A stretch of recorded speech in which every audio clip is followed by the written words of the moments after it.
The goal of making games is to make stuff people like, whether you're a developer or an artist wanting to create and be seen, or an executive trying to make a lot of money. Sometimes you have guaranteed hits, and other times, well, you never know. Hi folks, it's Falcon, and today on gameranx, the 10 biggest surprise hits of 2024.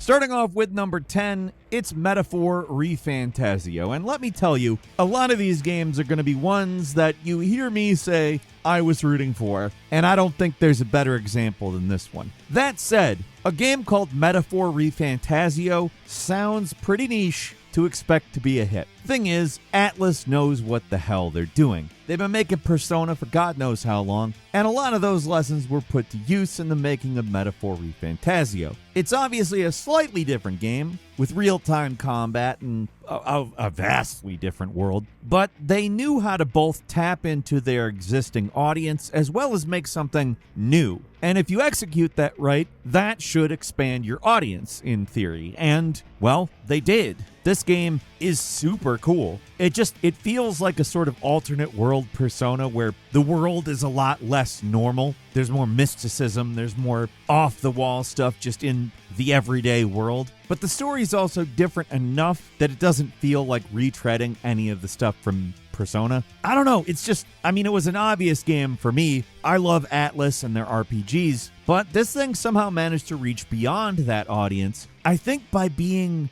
dare I say it, a little weirder, which it's counterintuitive, honestly. That should make it harder to be a hit, but for some reason it got massive attention and sold very, very well among not only the Atlus fan base, but lots of people who probably haven't played an Atlus game before. I think a large part of it, though, and a large part of all of the games we're going to cover today, their success is due to the fact they're just great games. Metaphor ReFantazio, I think you'd have a difficult time arguing, even if it's not necessarily for you, that it's not a great game. At number 9 is Astro Bot. Now, here's the thing about Astro Bot. I've played every one of these. The VR one, the more normal follow-up, and they've never really been like a full game. And that's what's kept them, I think, from being a hit. Because from every other perspective, they're not only a celebration of a bunch of PlayStation stuff, they're just really good platforming games. Astro Bot's probably the best of all of them. It's refined the level design to near perfection, at least for this type of a game. It takes all of the stuff of the modern platformer you probably recognize from games like Sonic Frontiers or Super Mario Odyssey. Honestly, while I mention those games, it's definitely its own thing. And that's another reason why it's such a successful platforming game. We get platforming games, but they're so obviously derived from old games. And yeah, it owes a lot to old games, but it's definitely something in of itself, which again is ironic to say, given it's such a romp through PlayStation history, but it's a lot of fun. If you haven't tried this one and you like 3D platformers, I don't know why you haven't tried this one. You probably don't have a PS5. Get one. What are you doing? Manifest all the money that you need and buy a PS5 already. It's so easy to just have tons of money and buy a PS5. I know. If you can, though, buy a PS5 and play this game. It's super fun for platform fans. And number 8 is Space Marine 2. Now, who could have guessed that a game that's basically, mechanically speaking, the same thing, plus some modern improvements and a few novel ideas. It wasn't like a flop or anything, but it wasn't a mainstream massive hit or anything. And it certainly gained popularity as time passed. It's a cult classic at this point. Who would have thought that would be a huge hit? Granted, it deserves it. Have you ever played Space Marine or Space Marine 2? To be frank, Space Marine 2 hones it to perfection. These are games that are very different than anything that is really out there right now. It certainly has its Gears of War influence, but it's definitely not Gears of War. I don't know, I was kind of biased towards this one just because I am old. So, I wanted it to do well, so I was never like, I don't think it's gonna do well. But I didn't expect it to be like a big hit, and it really was. The bastards sold 4.5 million copies their first month. That's crazy. If you haven't played it and want to play what will come off as probably a unique third-person shooter, I'd say give it a spin. I love the hell out of both Space Marine games. I think I like the second better, and I'm highly stoked at its success. And number 7 is Helldivers 2. I just gotta go ahead and say, have you ever wanted a game that was a pay game with a mostly free-to-play business model to do well? I mean, you've got battle passes, you've got cosmetic microtransactions, and again, this is a game that you buy. There is basically no situation where you describe this to me and I am not hostile towards it. I did not play Helldivers 2 immediately. It was something I wanted to play. Helldivers 1 is a great game. Helldivers 2 could potentially be a great game, but I waited for people to kind of say, this is a good game, it's worth trying. Because, wow, this is the exception that proves the rule. It's so rare for a game to do what this game does and be as good as it is, that the fact it stands out that much is exactly why this business model shouldn't be used by the vast majority of video games that use it. I mean, I'm not even talking about the gameplay in this point. This is why people were wary about this game. It's not that people didn't know what Helldivers was. It's Starship Troopers, but a game. There's not really a lot of controversy about why that would be good. It's good. But the thing is, it's so good, and it handles that business model in a way that isn't intrusive, to such an extent that it's just such a good game that you don't really feel like you need to care about the microtransactions. I mean, I literally have never even engaged with them a single time at this point. What else is there to say? If you remember Helldivers 1, you know why Helldivers 2 is good. If you've played it, you know why it's good. If you remember the discussions leading up to it, once people found out it was a full-price game with microtransactions in it, you know exactly what I'm talking about when I said we didn't really expect major success here. You know what Suicide Squad, Kill the Justice League, and countless other games like that are like. Props to the Helldivers 2 devs. Good job.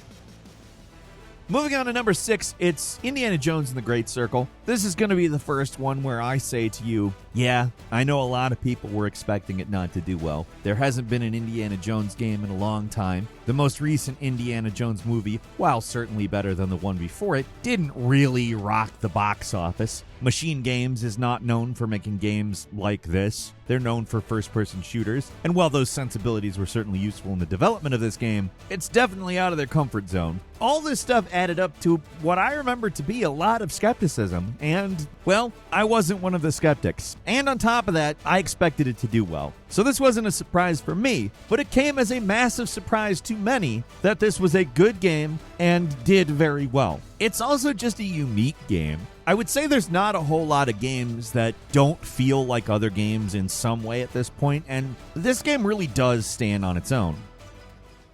Moving on to number 5, it's the Silent Hill 2 remake, the now second game on this list that I will say that kind of crap about. Silent Hill 2's remake got a lot more skepticism than Indiana Jones and the Great Circle, and that's to say the very least. Bloober Team isn't exactly a beloved dev with a bunch of huge hits under the belt. Their early output is mostly in portable, and it has box art that looks like it might as well be a mobile game most of the time. Then they made the 2 Layers of Fear games, which are pretty decent, along with a few others of that ilk that were a little less well received. Kind of a C- developer. And then for whatever reason, Konami decided to trust them with probably the remake of their biggest game, at least among the ones that make sense to remake. If not the biggest, then certainly the most beloved. This project had a lot of vulnerabilities going in. But I remember at one point saying, this is basically Bloober Team's chance to prove that they can hang with the big boys. If this one isn't good,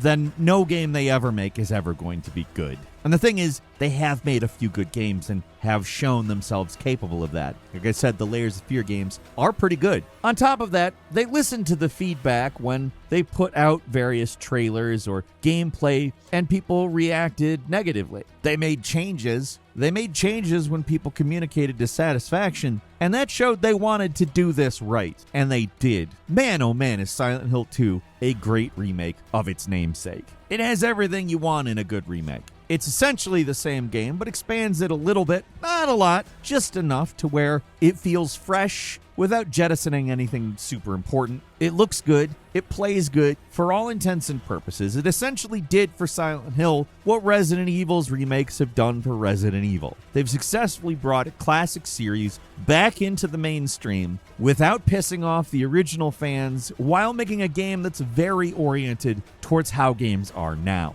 It's a balancing act, and it pulls it off pretty flawlessly. Now, I didn't expect I was going to be describing it like this. I thought it was going to be a good remake that people enjoyed and bought, so I'm not surprised that it did well. I am surprised that it is as good as it is. And that's not even coming from somebody who wasn't expecting it to be good. Good job, Bloober team. Don't mess it up with Chronos the New Dawn, whatever the hell that is.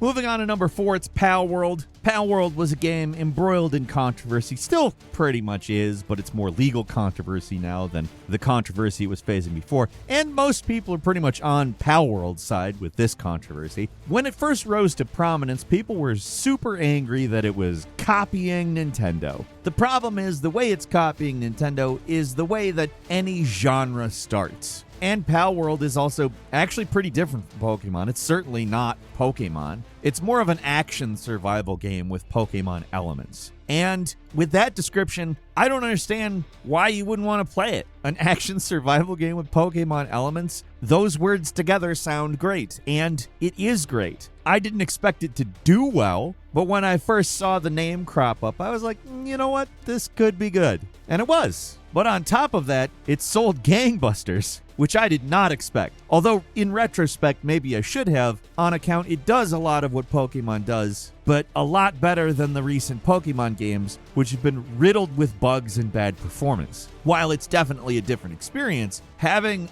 an experience where you can capture monsters in the way that you do in Pokemon and have it run smooth with nice graphics is kind of weird at this point, unfortunately.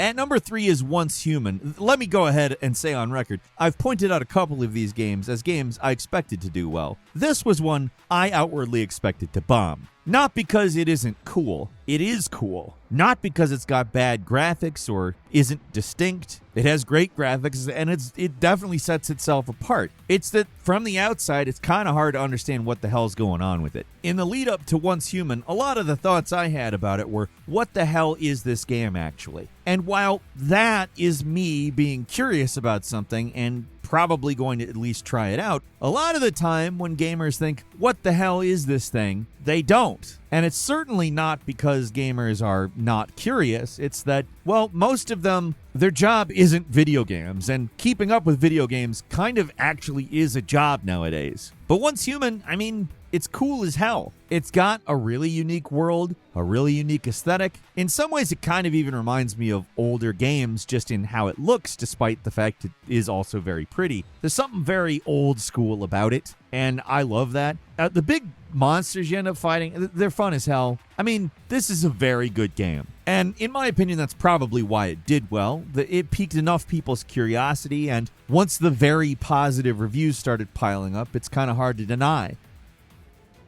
Moving on to number 2, it's Black Myth Wukong. This is the final of the I wasn't necessarily surprised, but everyone else was, and I understand why everyone else was with this one. It's because when something seems too good to be true, it's because it is. Or at least most of the time, it's because it is, because Black Myth Wukong is too good to be true, but it's also true. It's a beyond beautiful game with an incredibly good combat system that looks and borrows a little bit from Dark Souls, but is much faster, has a lot of its own ideas, tells a classic story that frankly we don't really get a lot of great video game adaptions of, and is absolutely chock full of incredibly fun bosses that all feel unique, or at least unique enough to each other that you keep coming back for it. I don't have a whole lot more to say about Black Myth Wukong, other than it's like a game that you could easily call overhyped, but if you've played it, you know it wasn't overhyped. The hype is all valid. Play Black Myth Wukong.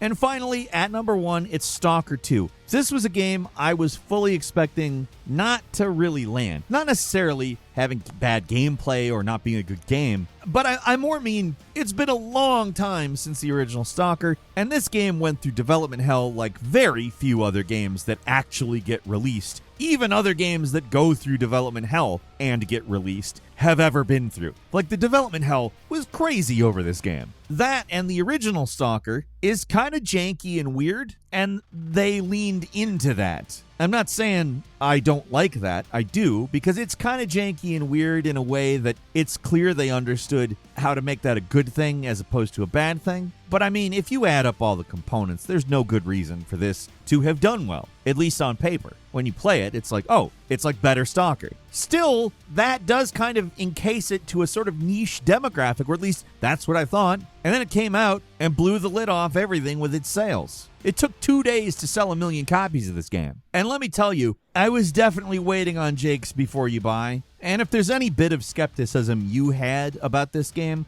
go there, watch the Before You Buy. It turns out that it's freaking great. Also, they released a patch that got some pretty big bug fixes in the mix pretty soon after release, and that was a big help. But man, if you'd have told me that a S.T.A.L.K.E.R. game would be one of the biggest games of a year with some really big surprise hits that sold millions of copies, I wouldn't have believed it. How about you, though? Leave us a comment. Let us know what you think about any of this. If you like this video, click like. If you're not subscribed, now's a great time to do so. We upload brand new videos every day of the week. Best way to see them first is, of course, a subscription, so click subscribe. Don't forget to enable notifications, and as always, we thank you very much for watching this video. I'm Falcon. You can follow me on Twitter and book me on Cameo at Falcon the Hero. We'll see you next time right here on Game Ranks.